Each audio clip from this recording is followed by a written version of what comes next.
하나님의 말씀이 이러합니다. 우리가 다 하나님의 아들을 믿는 것과 아는 일에 하나가 되어 온전한 사람을 이루어 그리스도의 장성한 분량이 충만한 데까지 이르리니 이는 우리가 이제부터 어린아이가 되지 아니하여 사람의 속임수와 간사한 유혹에 빠져 온갖 교훈의 풍조에 밀려 요동하지 않게 하려 함이라. 오직 사랑 안에서 참된 것을 하여 범사에 그에게까지 잘할지라. 그는 머리 곧 그리스도. 그에서 온몸이 각 마디를 통하여 도움을 받음으로 연결이 되고 결합되어 각 지체의 분량대로 역사하여 그 몸을 자라게 하여 사랑 안에서 스스로 세우느니라. 아멘. 어떤 분이 저한테 이런 이야기를 했습니다. 인간은 꿈이 있을 때 가장 행복하다라고 합니다. 했습니다. 인간이 꿈이 있을 때 인간은 가장 행복하다라고 합니다. 여러분들은 어떤 꿈을 꾸면서 살아갑니까? 아니면 꿈이 있어 행복합니까? 아니면 목사님 하루하루 살기도 바쁜데 하루하루 살기도 버거운데 꿈은 무슨 꿈? 아니면 목사님 이 나이에 무슨 꿈을 갖고 사느냐 뭐 이런 식으로 저한테 이렇게 대꾸하고 싶습니다. 근데 제가 여러분에게 놀라운 사실을 하나 가르쳐 드릴게요. 믿는 자들은 어떤 상황에 있던 그리고 젊던 또는 연세가 많던 꿈이 있습니다. 예, 꿈이 있습니다. 성경은 성도들이 가져야 할 꿈을 제시합니다. 그 꿈이 뭐냐고요? 그리스도의 장성한 분량이 충만한 데까지 이르는 것. 이것이 우리의 꿈입니다. 꿈. 이것이 성경이 우리에게 제시하는 우리의 비전입니다. 비전. 우리가 함께 꿈꿔야 할 꿈이고요. 우리가 함께 뛰어가야 할 결승점입니다. 이건 여러분의 상황과 여러분과 나하고 전혀 상관이 없습니다. 여러분과 제가 함께 뛰어가야 할 결승점입니다. 남포교회 어디로 가야 할 방향을 제시합니다. 그리스도의 장성한 분량에 이르기까지. 그것이 우리의 꿈입니다. 좀 실망이 되었어요. 에이 그래도 이 땅에서 좀 그렇게 생각하셔서 꿈하면 우리의 꿈과 하나님 꿈이 얼마나 다른지도 한번 생각해 보시기 바랍니다. 정말 강조하고 싶습니다. 정말 강조하고 싶고요. 정말 잔소리같이 그냥 하고 싶은 말 있어요. 이것은 개인만이 갖고 있는 꿈이 아니기를 바랍니다. 그저 한 사람, 두 사람만이 꿈꾸는 꿈이 아니라 여기 시애틀 남포교인이라면 이 교회에 등록한 모든 성도라면 다 같이 꿈꾸는 꿈이 되었으면 합니다. 우리가 다 함께 시애틀 남포교인이라면 그리스도의 장성한 분량에 이르는 것, 정말 이것이 여러분들의 꿈. 그리고 이것을 생각할 때 아까 말한 것처럼 인간이 가장 행복할 때가 언제라고요? 꿈을 꾸는 때. 정말 내가 예수님처럼 될 것을 생각할 때 가장 우리가 행복했으면 좋겠습니다. 아, 나도 예수님처럼 될 수 있겠구나 라고 했을 때 가장 행복했으면 좋겠습니다. 우리는 신앙생활을 하다 보면 정말 궁금한 것이 너무나 많아요. 그죠? 그 궁금한 것 중에 하나가 과연 하나님은 나를 향한 뜻이 무엇일까? 이런 거 한번 고민해 본 적 있어요? 이 고민은 저도 사실 죄송합니다. 나이 얘기를 해서 죄송한데 저도 약간 젊었을 때, 지금 조금 젊었을 때 목사님들이 그 젊은 학생들에게 외쳤던 게 있어요. 여러분들은 하나님의 뜻을 찾아야 됩니다. 구하십시오. 기도하십시오. 반드시 하나님이 여러분들을 향한 뜻이 있을 것이라고 외쳤어요. 그럼 우리는 맨날 생각하는 뜻이 뭐야? 아, 하나님이 이 땅에서 내가 무엇이 되기를 원할까? 의사가 되기를 꿈꾸고, 뭐 변호사, 무슨 사업가, 아니면 누구를 결혼할까? 우리는 온통 그렇게만 생각해줘. 하나님의 뜻하면. 여러분들 진짜 진정 하나님이 여러분들의 인생에 대한 뜻이 궁금하십니까? 여러분들이 그것을 위해서 지금까지 기도했다면 오늘 여러분들의 기도의 응답이라고 생각하십시오. 하나님의 뜻은 여러분들이 그리스도의 장성한 분량이 이루는 것입니다. 하나님의 뜻입니다.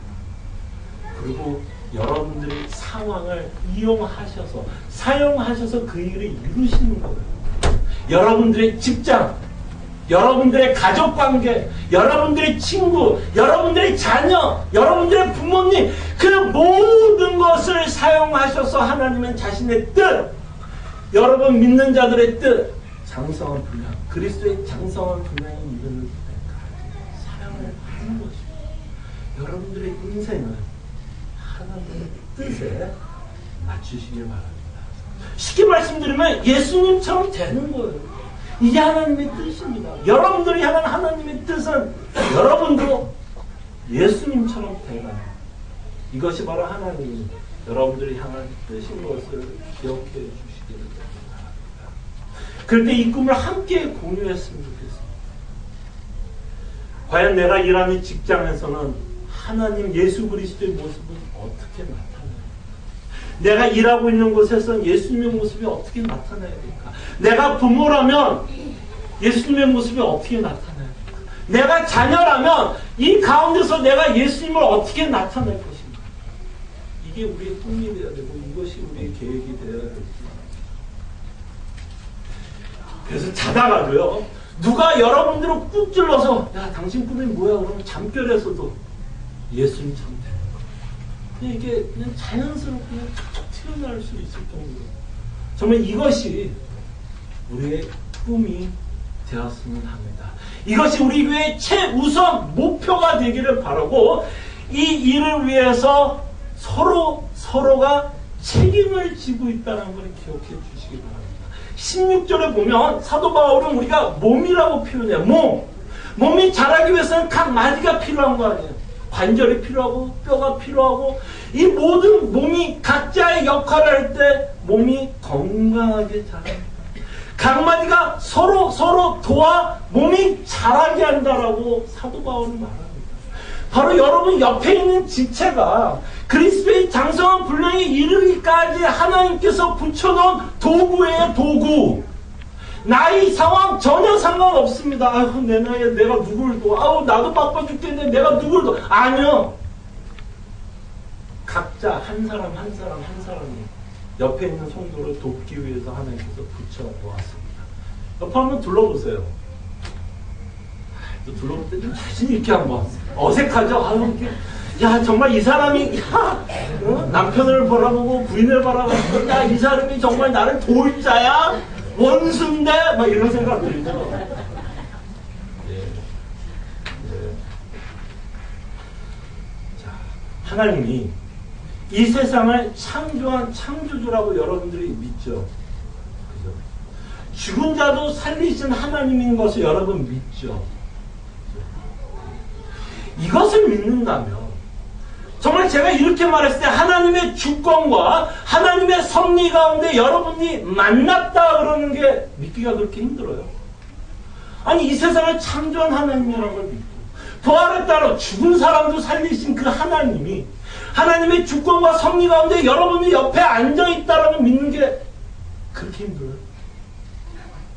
그럼 부활을 어떻게 믿고 창조주 하나님은 어떻게 믿으세요? 훨씬 더 쉽지 않으세요? 그래서 이런 노래 가사도 있더라고요. 물론 이제 기독교적인 노래는 아니지만 가사에 이런 내용이 있더라고요. 우리의 만남은 아시네요. 노모모가 부르는 정말 우리가 함께 지어가기 위해서는 먼저 우리가 생각해야 될 게 이게 우연이 아니구나. 내가 이 자리에 앉아있고 시애틀 남북교에 앉아있는 게 내가 온 것 같지만 결국은 하나님의 주권과 섭리 가운데 우리가 만나고 있구나. 그리고 하나님께서는 우리 각자를 사용하셔서 서로 성장하게 하기 위해서 하나님이 허락하고 있다는 것을 정말 믿으시길 바라요. 여러분이 이성과 경험으로 판단하지 마시고 말씀 가운데 하나님이 허락하고 있는 것을 믿으시기를 믿음으로 옆에 있는 성도를 바라보시고, 그래서 나는 혼자 신앙생활하는 게 아니에요. 너무 우리는 혼자 살아남기 위해서 애썼죠. 이민생활 하다 보면 어떻게 해? 누가 우리를 돕겠어요? 어쨌든 혼자 살아남아야죠. 그래서 신앙생활도 그냥 혼자서도 잘해. 그냥 어떻게 하든 그냥 혼자 살아남기 위해서 애썼던 거예요. 이제는 나 중심에서 우리를 바라보시기에 바랍니다. 우리를 좀 바라봤으면 좋겠어요. 내가 어떻게 하면 옆에 있는 지체를 도울 수 있을까를 함께 고민하셨으면 합니다. 저한테 어떤 성도가 이렇게 말씀을 하셨어요. 몇 주 동안 이웃사랑에 대해서 저희들이 공부하고 있는데 이렇게 저한테 말씀하시더라고요. 목사님, 뭐 그렇게 목청을 높이면서 그렇게 이야기를 하시냐고 저한테 말씀하시더라고요. 지금 목 아파요. 매주마다 이웃사랑 외치는 거 목이 아픕니다. 그분이 저한테 말했던 것은 부정적으로 말하기보다는 이 이웃사랑이 얼마나 힘들다라는 것을 알기 때문입니다. 과연 그렇게 우리가 이웃사랑을 할 수 있을까? 라는 의미로 저한테 말씀을 하는 것 같아요. 인간의 한계를 알기 때문에. 그래서 우리 같이 얘기했던 내용이면 가족도 사랑하기 힘듭니다. 그죠? 갈등 얼마나 많아요. 가족도 싸우죠. 죽이는 사람들, 원수. 그러면서 무슨 이웃사랑. 여기 계신 분들 다 남남 아니에요. 이 남남 가운데 과연 우리가 정말 성경에서 요구하는, 하나님이 요구하는 이웃사랑을 할 수 있을까? 저도요, 인간입니다. 제가 갖고 있는 경험과 이성을 가지고 생각하면 저도 그 생각이 들어요. 여러분만 드는 거 아닙니다. 과연 우리가 이웃사랑 가능할까? 예수님이 우리를 사랑한 것 같이 우리가 우리 성도를, 우리 형제를, 자매를 사랑할 수 있을까? 사실 저도 제 자신을 보면서 의심스럽습니다. 저도 이 구절을 볼 때마다 부담스러운 건 매 마찬가지예요. 그러나 하나님의 지혜가 저보다 훨씬 높다는 것도 저도 인정합니다. 우리가 정말 하기를 원하는 것은, 제가 여러분에게 도전하고 싶고 제 자신에게도 도전하고 싶은 건, 우리가 갖고 있는 이성과 경험에 의해서 결론을 짓기 전에, 안 될 것이라 지레 결론을 짓기 전에 하나님이 이것을 우리에게 요구하고 있다면 저희들이 한번 기대해 보았으면 합니다. 기대해 보았으면 좋겠어요. 과연 하나님의 이 일을 이 교회에서 어떻게 행하실까? 천지를 지으신 하나님이라고 믿잖아요. 죽은 자도 살려낸다라고 우리가 믿는다면 이웃사랑, 그렇게 불가능한 일일까요? 그래서 우리는 이웃사랑에 대해서 한 번 더 고민해봤으면 좋겠어요. 계속해서 이 주제를 가지고 대화했으면 좋겠고요. 그리고 끊임없이 이 문제를 놓고 기도했으면 좋겠고요. 과연 이 시애틀 남폭교회라는 이 지금 배경 안에 과연 이웃사랑의 모습이 과연 어떤 모습으로 나타내야 될까? 모든 교회가 상황이 다 틀립니다. 다 달라요. 그렇기 때문에 이웃사랑의 모습도 다 다를 것이라는 생각이 듭니다. 그때 과연 시애틀 남북교회 안에서 과연 이웃사랑의 모습을 과연 어떻게 나타내야 될지 저희들이 함께 고민하고 기도하고 끊임없이 대화했으면 합니다. 자, 그럼 사도 바울은 장성한 분량에 자라는 모습을, 장성한 데 이르는 그 모습, 이를 이해하기 위해서 사도는 이것과 반대되는 모습을 저희들에게 소개해요. 반대되는 모습이 뭐예요? 어린아이를 예를 들어서 그리스도 안에 장성한 자의 모습이 어떤 모습인 것을 저희들에게 설명합니다. 14절 한번 봅니다. 자, 이는 우리가 이제부터 어린아이가 되지 아니하며 사람의 속임수와 간사한 유혹에 빠져 온갖 교훈의 풍조에 밀려 요동하지 않게 하려 함이라. 우리가 이제부터 어린아이가 되지 아니하며, 이 문맥이 짧은 구절에 딱 있는 순간 여러분 이렇게 뭔가 찌르는 느낌 들지 않아? 그냥 마음이 찔리지 않아? 왜 찔리세요? 제가 이러니까 그냥 뭔가 오는 것 같아요. 사도 바울이 뭐라고 얘기해요? 우리가 이제부터. 그럼 무슨 얘기예요? 이때까지는 뭐 했다는 얘기? 이때까지는 어떤 모습을 갖고 있었다는 거예요? 어린 아이와 같이 신앙생활 했다라는 거죠. 그러니까 지금 하나님하고 우리를 찌르고 시작하는 것을 보게 됩니다. 어린아이 같은 모습을 갖고 살아왔다는 거죠. 그래서 이제부터 이러지 말라는 거죠. 그러니까 사도 바울이 우리나라 말로 하면 무슨 말이에요? 나이값 좀 하라는 거죠. 나이값 좀 하라는 거죠. 그만큼 신앙생활 했고 그만큼 하나님 안다. 이제는 또 나이값 좀 하자. 나이값 좀 하자. 라고 사도는 저희들에게 말씀을 합니다. 자, 사도가 말하는 아이들의 특징은 무엇이에요? 특징. 아이들의 특징은 뭐예요? 뭐라 그래요? 아이들은 요동친다는 게 아이들의 특징. 요동. 어린아이들 한번 보세요. 어린아이들. 아이들이 뗐을 때 모습. 여러분 아이들 키워보면 다 알잖아요. 아이들이 뗐을 때 모습. 얼마나 요동을 쳐요. 그냥 땅에서도 그냥 엎고자 때렸습니다. 짜증날 때, 화날 때 그냥 요동을 칩니다. 근데 더 웃기는 건 그러다가도 기쁘면 또 기쁘다고 또 막 웃고 막 거리면서 하는 어린아이들을 봅니다. 이 어린아이들의 특징이 뭐야? 우왕좌왕. 기쁠 때는 그냥 기쁘고 슬플 때는 왕창 기쁘고 그냥 갈팡질팡. 이게 뭐 이게 크다는 얘기예요. 그냥 요동치고 있는 이 감정이 이것도 크고 기복도 심하고 갈팡질팡 하는 어린아이. 우리가 신앙생활하면 이런 모습들이 있다는 거야. 갈팡질팡하고 있는 우리의 모습들. 그럴 때 신앙생활의 어린 모습, 이 요동치고 있는 이 과정, 왜 우리가 요동을 치게 되느냐는 사도 바울이 이렇게 설명합니다. 요동치게 되는 과정, 어떻게 하다 보니까 이렇게 요동을 치고 있느냐면 사도 바울은 이렇게 말합니다. 사람의 속임수에 속는다 그러죠. 사람의 속임수에 속고 그러다 보니까 간사한 유혹에 빠져 온갖 교훈의 풍조에 밀려 결국 뭐 한다는 얘기예요? 요동친다라는 것입니다. 그래서 사람의 속임수부터 한번 생각을 해보죠. 자, 지난주에도 우리가 살펴봤고 제가 오늘 회개의 기도를 통해서도 여러분에게 말씀한 것처럼 우리가 인간이 갖고 있는 죄성 중에 하나가 뭐냐면 거짓으로 차 있다고 그랬죠. 거짓. 그래서 우리가 믿고 나서도 똑같아요.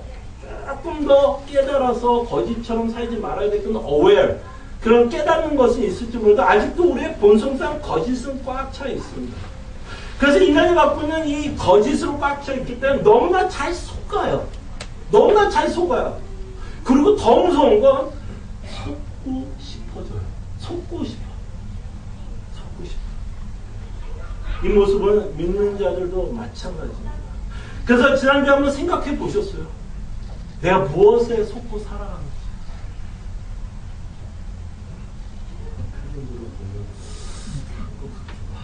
것 같기도 하고 우리는 속고 살아갑니다. 그리고 더 무서운 건 스스로도 속여요. 스스로 속이는 방법 중에 하나가 뭐예요? 정당하고 합리화. 그 정당화와 합리화에 스스로 속고 있는 모습을 보게 돼요. 그게 가장 잘 나타나는 게 뭐야? 우상을 섬기는 게 있어요. 엄청나게 정당화 합리화.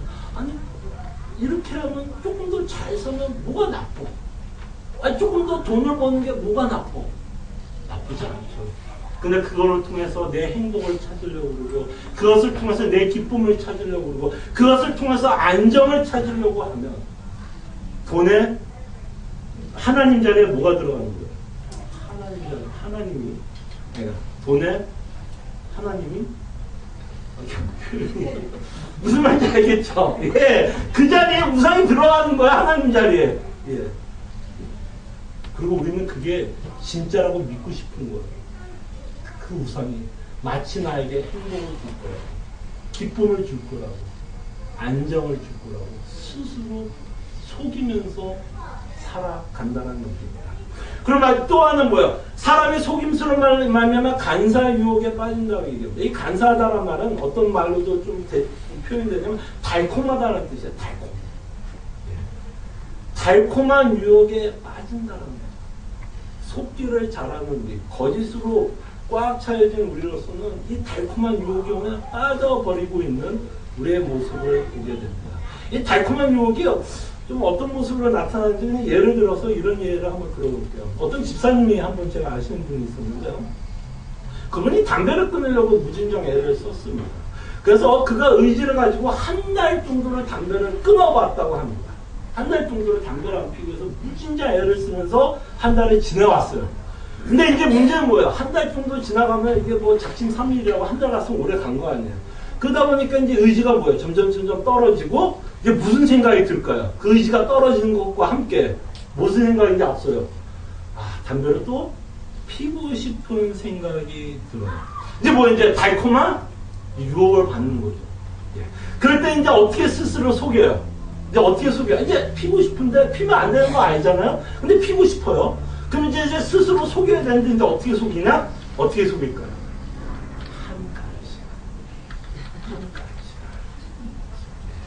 한 가지만 하면서 담배를 피웠다고 합니다. 어떤 결과가 나왔을까요? 그 한 가지는 다시 그분을 하여금 담배를 피게 했다고 합니다.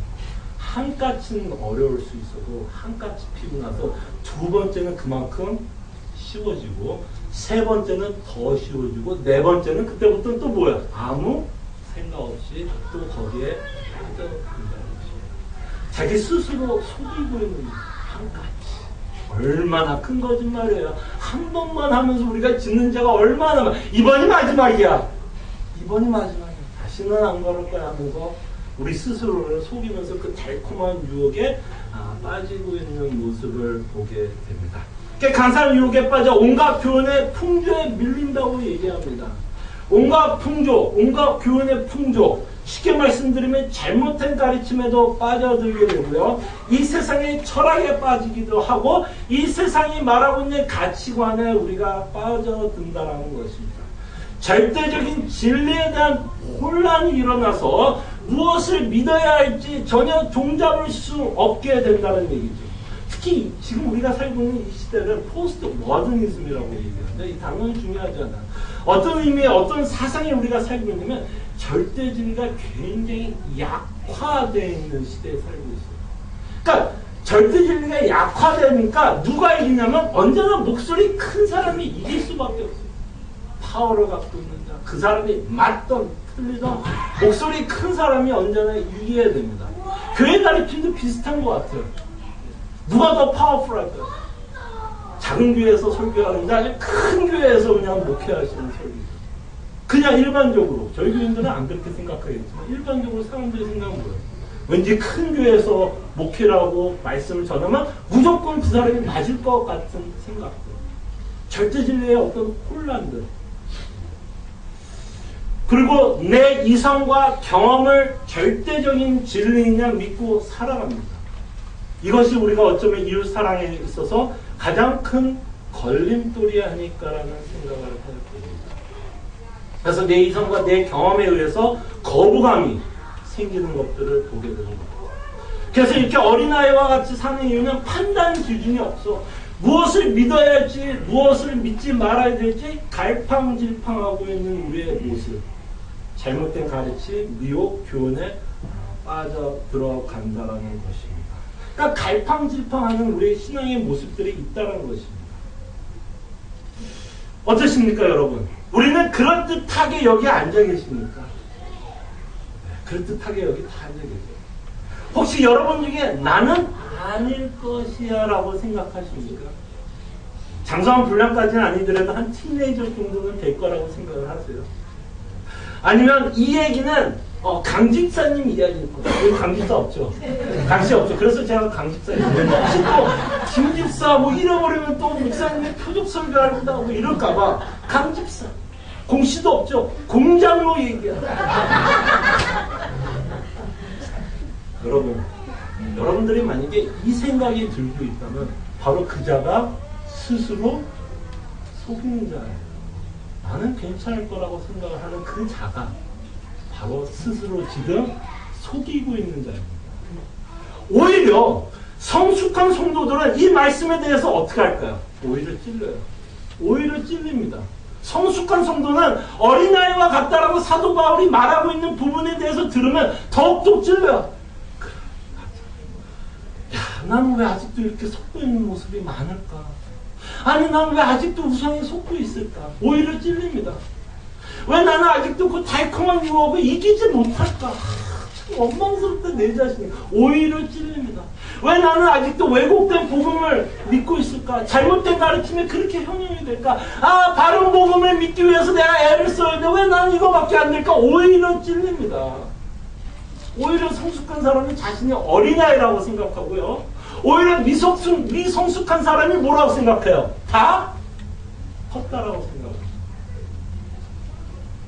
성숙하면 성숙할수록 남의 허물을 먼저 생각하지 않고 먼저 누구를 바라보고 자신을 바라보고 내 자신을 바라본다는 것입니다. 그럴 때 사도 바울이 이제부터 어린아이 같은 모습을 갖지 말라고 말하는 이 모습을 통해서 우리는 엄청난 공통분모를 갖고 있어요. 아직도 우리는 어린아이와 같은 모습들이 있다는 것입니다. 죄송합니다. 여기 신앙생활 20년, 30년, 50년 하신 분, 저보다 연세가 많으신 분들한테도 말씀합니다. 우리도 모르게 어린아이 같은 신앙의 모습이 있습니다. 있습니다. 그 어린 신앙의 생활 모습이 있기 때문에 뭐하라는 거예요? 함께 도우며 같이 자라날 것을 사도는 말씀하는 거예요. 이 문제의 해답이 여러분과 제가 갖고 있다는 얘기예요. 지체라는 겁니다. 여러분 옆에 앉아있는 그 사람이 바로 여러분들을 도울 수 있는 지체인 것을 사도는 말씀합니다. 그래서 15절에 보면 해결책을 말씀하는데요.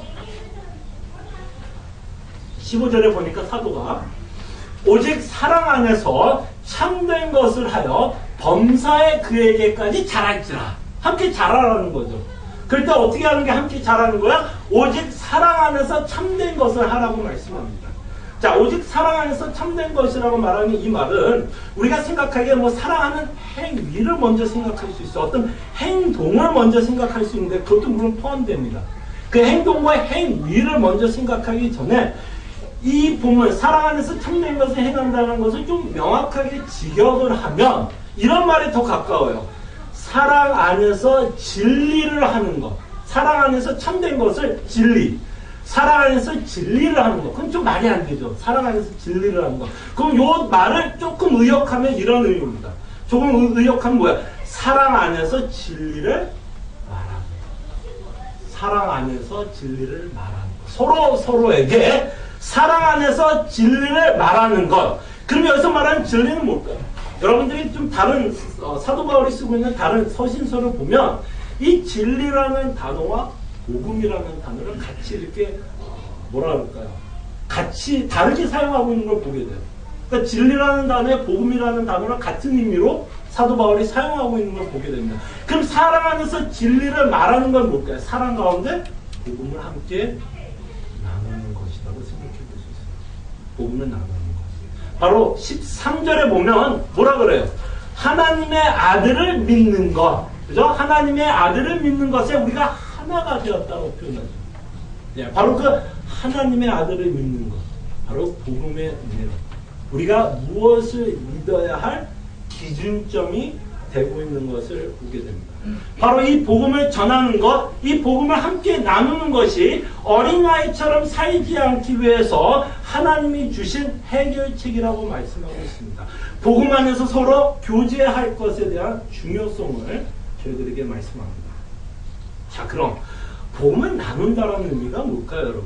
복음을 나눈다. 그죠? 복음을 나눈다. 자, 복음을 나눈다라는 의미를 두 가지로 일단 좀 생각을 해볼게요. 복음을 나눈다. 자, 그랬을 때 아까 말한 것처럼 13절에 보면 하나님의 아들을 믿는 것. 그죠? 하나님의 아들을 믿는 것. 뭐예요? 어떤 복음이 갖고 있는 객관적인 진리를 믿는 것. 그래서 우리가 믿고 있는 그 복음에 대한 객관적인 내용을 서로 나누는 것. 그래서 예수님이 왜 이 땅에 오셨는지, 예수님이 왜 십자가를 짊어지신 것과 그 십자가를 짊어진다는 것에 대한 의미, 또는 부활을 하셨다는 부활이 갖고 있는 의미, 이런 어떤 복음이 갖고 있는 객관적인 내용을 서로 나누는 것. 이거는 조금 더 가르치는 내용이겠죠. 서로 가르치는 내용. 자, 근데 복음 안에서 교제는 단지 어떤 객관적인 내용만을 서로 나누는 내용이 아닙니다. 복음 안에서의 교제는 이 객관적인 복음의 내용이 여러분들에게 어떤 유익을 주고 있는지를 나눕니다. 저희가 아까 하이델베르그를 제가 왜 좋아하냐면요, 하이델베르그에서 언제나 이거를 질문을, 승천이 주는 유익은 무엇입니까? 그러니까 승천이 주는, 성도에게 주는 유익은 무엇입니까? 하면서 그거에 대한 답을 줘요. 그런 거와 마찬가지로 복음의 팩트를 아는 것도 중요하지만 그 복음의 팩트로 말미암아 여러분들에게 어떤 유익이 있느냐. 그러니까 어쩌면 객관적으로 복음을 아는 내용보다 그 유익이 더 복음이 되는 거예요, 사실. 그 유익이, 여러분에게 유익이 되는 그 내용이, 그 유익이 되는 그 so what, 그것을 함께 나누는 것입니다. 그 유익을. 자, 이걸 이제 예를 들어서 여러분에게 말씀을 드리면, 제가 목사로서 목회를 할 때 가장 큰 보람은 뭘까요? 여러분들이 믿어야 할 객관적인 교리를 아는 것을 여러분이 저한테 말할 때도 참 기뻐요. 예수님이 누구였고, 예수님이 뭐를 했고, 어떻게 죽었고, 어떻게 부활했고, 어떻게 승천했으며, 그런 어떤 객관적인 내용을 저한테 시어하는 것도 참 좋지만, 그건 좋다고만 얘기했어요. 근데 정말 목사로서 보람을 느끼고 진짜 기쁠 때는 어떨 때인 줄 알아요? 그 복음으로 말미암아 여러분들에게 어떤 유익이 있었다는 것을 저한테 나누는 거예요. 그게 어떤 내용이냐면, 목사님, 지금 저는 굉장히 힘듭니다. 뭐 사업적으로도 너무 힘들고, 자녀 키우는 것도 너무 힘들고, 참 이 땅에 살아가면서 참 힘든데, 그래도 목사님, 제가 믿고 있는 복음 때문에 많은 힘을 받습니다. 뭐예요? 그 사람은 저한테 뭘 고백한 거예요? 유익을 고백한 거예요. 단지 복음이 갖고 있는 객관적인 이야기만 하는 게 아니라 힘든 가운데서도 나에게 힘이 된다. 복음이 정말 나에게 힘이 되고 나에게 위로가 되고 나에게 격려가 된다고 시연할 때, 그것이 저에게 가장 큰 보람입니다. 그리고 어떤 예가 있을까요? 목사님, 복음으로 말미암아 내가 참 많이 속고 살아왔다는 것을 깨닫게 되었어요.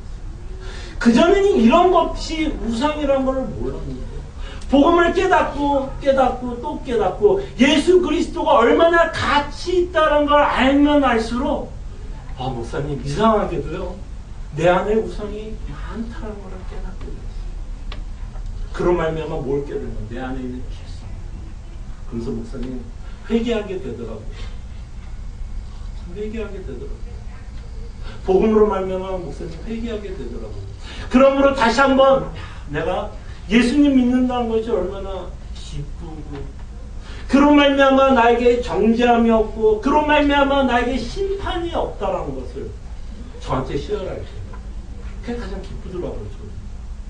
너무나 위로가 되고 너무나 큰 격려가 되고 저한테도 너무나 큰 도전이.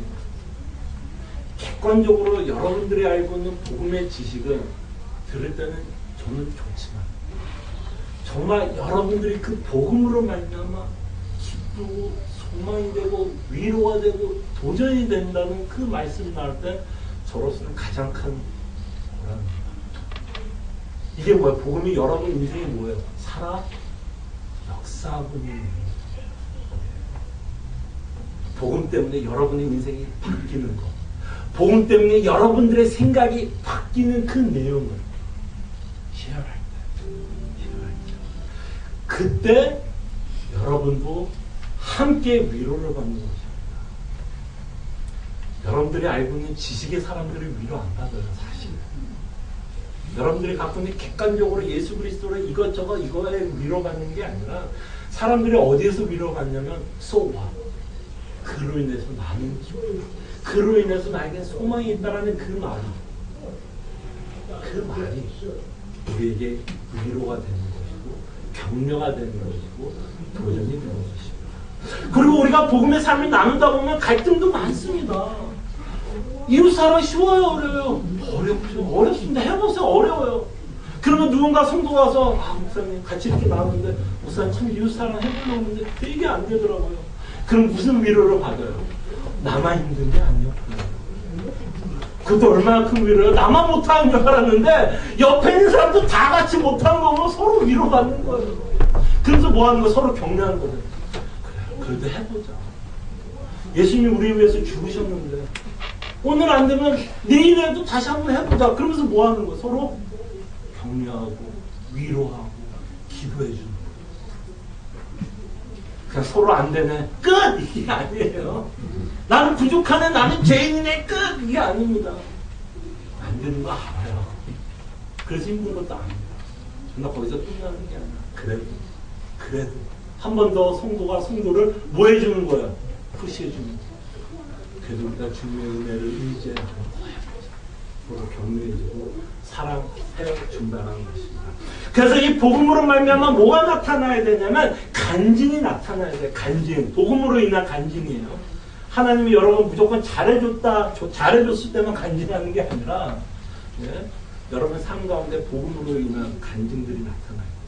그래서 찬송가 가사처럼 제가 굉장히 좋아하는 찬송가 중에 하나인데요. 이것이 나의 이것이 나의 찬송일세. 나 사는 동안 끊임없이 구주를 찬송하려는 이 간증이 서로 나누어질 때 우리가 뭐 하는 거야? 그리스도 안에서 함께 자라는 거예요.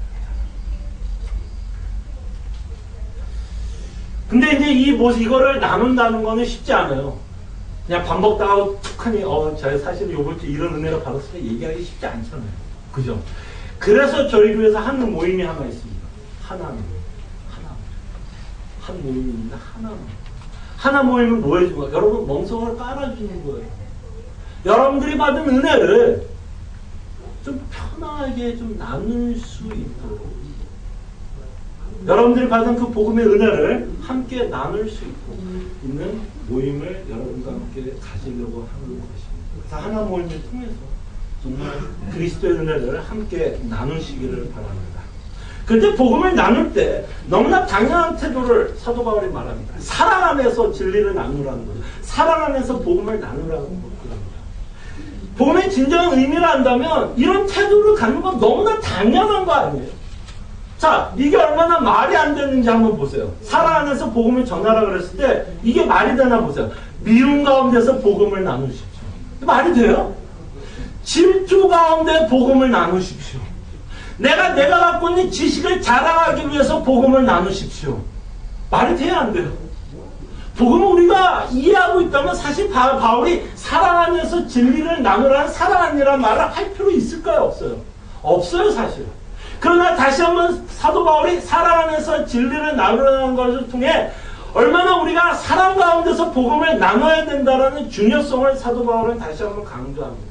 사도는 이 사랑에 관해서 말씀하면서 고린도전서 13장에 보면 그 유명한 말을 하죠. 사랑에 대해서 말씀하는데요. 사랑이 없는 것에 대해서 사도 바울이 말하는데요.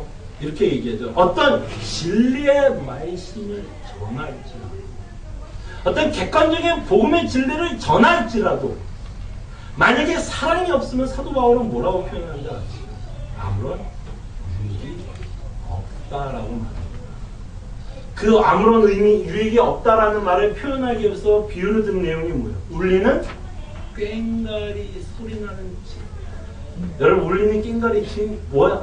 시끄럽다라는 얘기야. 그러니까 소음 공해. 네가 아무리 객관적인 복음의 얘기를 해도 사랑 없이 얘기하면 그게 굉장한 뭐란 얘기예요? 소음이라는 얘기. 소음. 그럴 때 한 문헌에 의하면 재미나는 걸 하나 읽었는데요. 사도가 지금 말하고 있는 이 악기들이 사용했던 거, 이 진, 꽹과리가 사용했던 이 악기들이 이 당시에 이방신들을 섬길 때, 예배할 때 사용했던 악기라고 얘기해요. 지금 우리가 피아노를 사용하는 것처럼 그 당시에 이방신들을 섬기기 위해서 무슨 악기, 이런 꽹과리, 진이 있었나 봐요. 그럼 이 말이 맞다면 이 울리는 꽹과리, 이 진 소리가 뭐라는 얘기예요? 우리가 사랑 없이 복음을 나누면 뭐 하는 거예요? 그냥 굿하는 거예요, 굿. 그냥 굿하다가 끝나는 거예요, 여러분. 우리가 그냥 나누는 내용들이 그냥 굿하다가 끝나는 내용. 얼마나 사랑 가운데서 우리가 복음을 전해야 되는지에 대한 내용을 저희들이 보게 됩니다.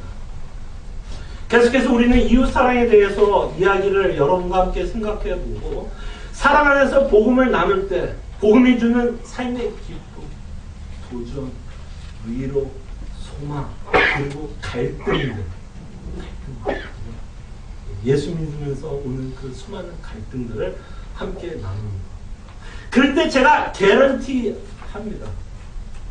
여러분들이 정말 이 복음을 사랑 가운데 나누신다면, 이렇게 정말 여러분들이 받은 그 은혜를 정말 나누고 싶고 같이 나눈다면, 아마도 실질적으로 성도를 도와줘야 되는 일이 있을 거예요. 그럴 때 그 일이 훨씬 쉬워질 거라고 생각합니다. 여러분들이 받은 그 은혜를 진심으로 사랑하는 마음으로 전하고 싶은 자들의 마음은 아마도 그 성도를 섬겨야 되는 어떤 구체적인 문제 안에서도 더 alert, 더 이렇게 찾아보려고도 애를 쓸 것이고, 그 사람을 섬기는 데 있어서도 훨씬 쉬워질 거라고 생각을 해봅니다. 한번 생각해 보세요. 말로도 나누지 못한다면, 그죠? 우리가 복음을 읽는 건 뭐예요? 말로 나누는 거 아니에요? 그죠? 말로 나누는 거예요. 말로도 못 나눈다면 정말 우리의 시간, 섬기기 위해서 여러분들이 시간 내야 돼요? 안 내야 돼요? 내야 돼요. 여러분의 돈도 열어야 돼요. 지갑도 열어야 될 때가 있어요. 여러분들의 에너지도 필요해요. 말로 못한다면 우리의 시간, 돈, 에너지를 사용할 수 있을까요? 좀 불가능하다고 생각해요. 그래서 우리의 시작은 먼저 이 복음부터 나누자. 정말 이 복음, 우리 삶 속에 정말 이 살아 숨쉬고 있는 이 복음부터 시작을 해보자. 그러면서 한 가지만 더 말씀을 드리겠습니다. 한 가지만 더 말씀을 드리면, 육체적인 성장은 몸이 알아서 자라요. 그죠? 육체적인 성장은 몸이 알아서 자랍니다. 뭐 밥 좀 먹이고 영양분 주면 애는 알아서 커요. 뼈는 알아서 자랍니다. 뭐 제가 제 뼈들은 뭐 이렇게 해서 뭐 자랐어요. 뭐 어쩌다 보니까 이만큼 컸어요. 제 키가. 어쩌다 보니까 몸도 이렇게 좀 불었어요. 알아서 커요. 알아서. 그런데요, 영적인 성장, 그리고 함께 지어가는 건 알아서 크지 않습니다. 우리의 몸처럼 알아서 크면 참 좋겠는데요, 우리의 영적인 성장과 교회 안에서 함께 자라는 건 알아서 크지 않아요. 알아서 크지 않아요. 영적인 성장과 함께 자라는 성장은 마치 새로운 악기를 배우는 것, 그리고 마치 새로운 언어를 배우는 것 같은 것이라 생각합니다. 여러분 혹시 악기를 배워보신 적 있으세요? 아니면 새로운 언어를 배워보신 적 있으세요? 여러분 악기를 다루면서 여러분 아이들 어떻게 해요? 그냥 레슨 한번 바꾸면 막 이렇게 막 가던가요? 뭐예요? 그때부터 이제 칙칙이 들어가는 거죠. 연습 그죠? 연습 안 하고서 이거 안 나와요. 이게 어떻게 나와요? 뭐가 들어가요? 노력이 들어간다는 거죠. 새로운 악기 배우기 위해서는 어마어마한 노력이 들어간다는 거죠.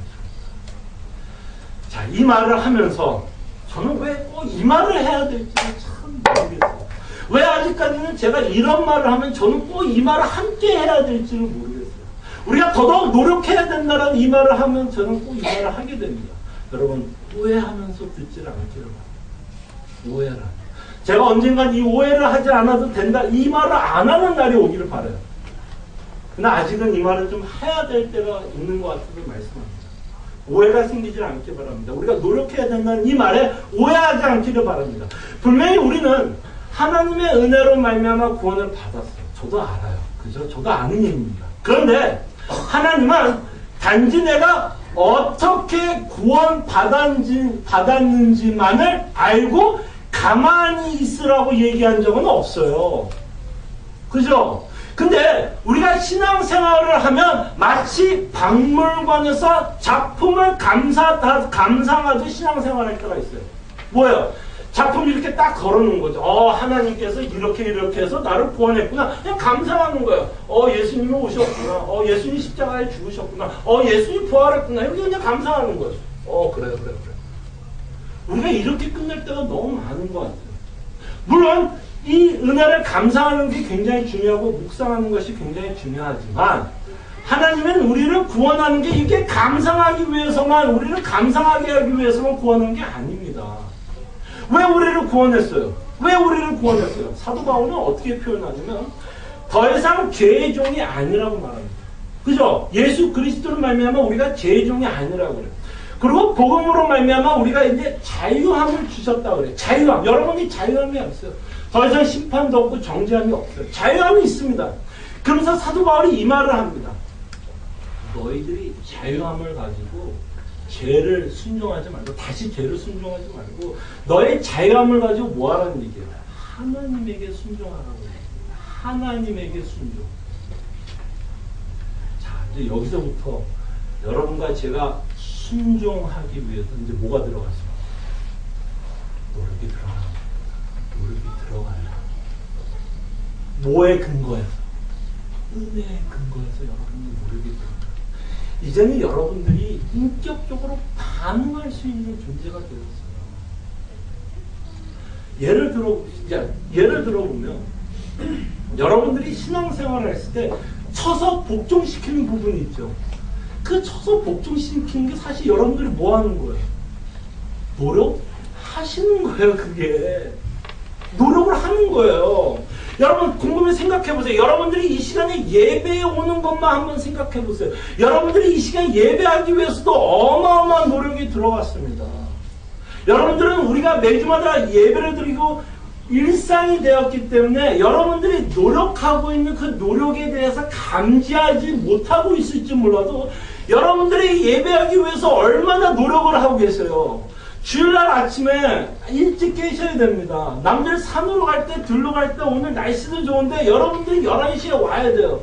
여러분들 안에 기쁨으로 오는 사람도 있겠지만 갈등하면서 오시는 분들도 분명히 있었을 거예요. 조금만 더 잘 수 있는데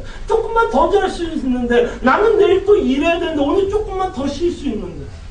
그리고 여러분들이 성령 하나님께서 여러분들이 여기 그냥 눈 딱 뜨니까 여기 앉아있던가요? 눈 딱 뜨니까 여기 앉아있어. 아니잖아요. 여러분들이 어떤 노력했어요? 키로 들고 자동차에 엔진을 걸어 운전을 30분, 40분, 페드로 오신 분들은 3, 40분 운전하고 위에서 2, 30분 운전해서 여러분이 여기 모였어요. 그 뭐예요?